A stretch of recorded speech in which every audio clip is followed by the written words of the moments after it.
Avant de commencer cette vidéo, je voudrais remercier un ami à moi qui a parlé de ma chaîne YouTube sur sa chaîne à lui. Donc je vais mettre sa chaîne YouTube en description.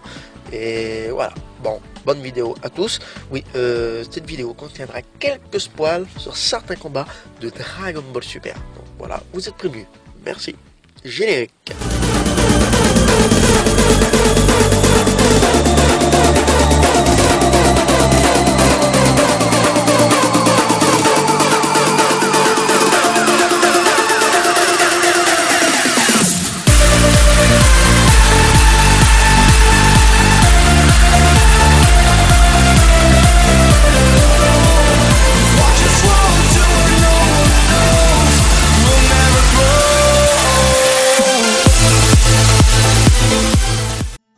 Salut les Saiyans, alors bienvenue sur Manwan. Aujourd'hui nous allons parler des incohérences des puissances dans Dragon Ball. Cette vidéo sera une petite vidéo d'entrée pour ma chaîne, c'est parce que je viens de reprendre ma chaîne, comme ceux le savent.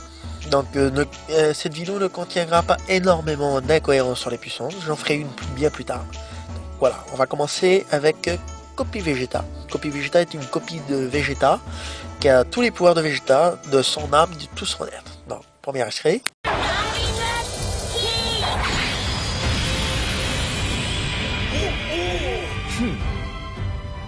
効かないな。ならスーパースペシャルクラッシュハンガー来い。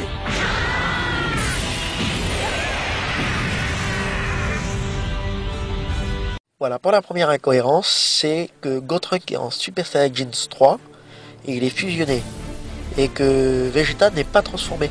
Même si c'est copie Vegeta, c'est quand même tous les pouvoirs de Vegeta. Voilà, c'est la première incohérence, c'est une très grosse incohérence. Voilà, deuxième incohérence, c'est Piccolo contre Frost.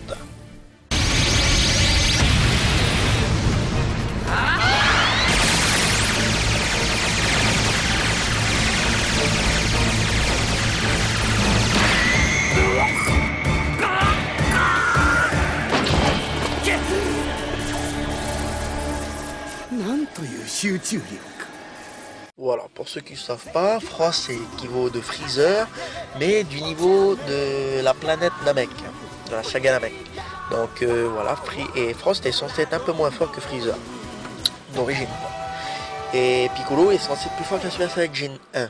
Et je ne débattrai pas plus là-dessus parce que j'ai déjà fait une vidéo sur ce sujet. Voilà, si tu veux la voir, clique sur ce lien que je mets, soit sur l'écran ou en description. Et la prochaine incohérence, c'est le combat contre Krillin. Et ce combat-là n'est pas une incohérence. Enfin, ce passage-là.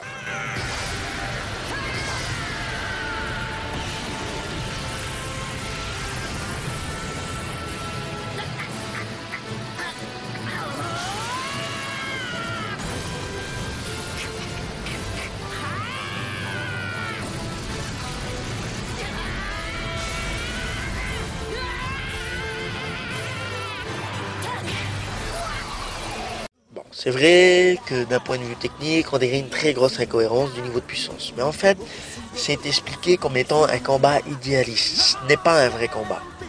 Si, c'est un vrai combat dans la première partie. Parce que c'est plus un combat idéaliste pour faire voir la volonté de Krillin, comment Krillin a évolué. Mais Goku, je vous rappelle qu'il peut manipuler sa puissance, sa volonté. Et la seule incohérence du combat contre Krillin, c'est juste dans la première partie avec le début, là.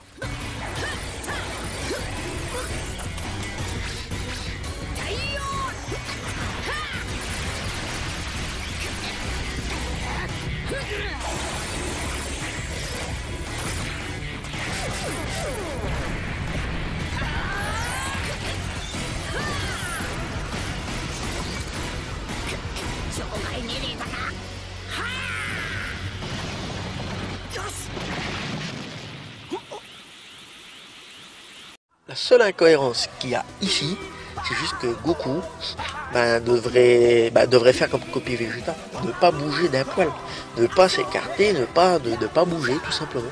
Il devrait même pas franchir, voilà. C'est ça juste la seule incohérence. Parce que sinon le reste, tout est expliqué. C'est à cause que ça va être Battle Royale et tout et tout. Et de toute façon, même Goku le dit, hein, quand il se transforme en Super Saiyajin Blue. クリリンさあどうするスーパーサイヤ人ブルー。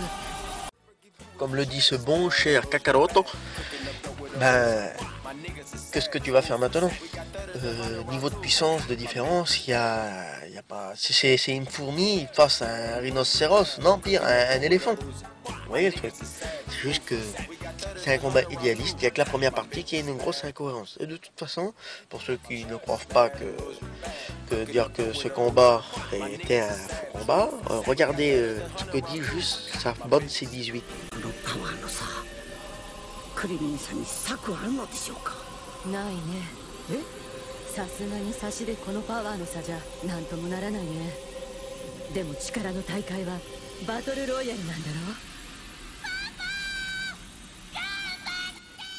Ceux qui ont été déconcertés par ça, ben, d'un point de vue technique, c'est vrai que c'est une incohérence. C'est une très grosse incohérence. Mais d'un point de vue idéaliste, c'en est pas un.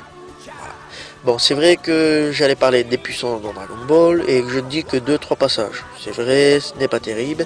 C'est parce que je vais faire une vidéo plus tard expliquons mieux, avec plus de détails, quand Dragon Ball quand Dragon Ball Super sera un peu plus loin dans l'histoire, je vais raconter un peu plus. Voilà, j'expliquerai mieux. Donc voilà, c'est juste une petite vidéo d'entrée. Donc merci de vous abonner, laissez un petit like et puis voilà. Et tchuss pour des prochaines vidéos. Générique.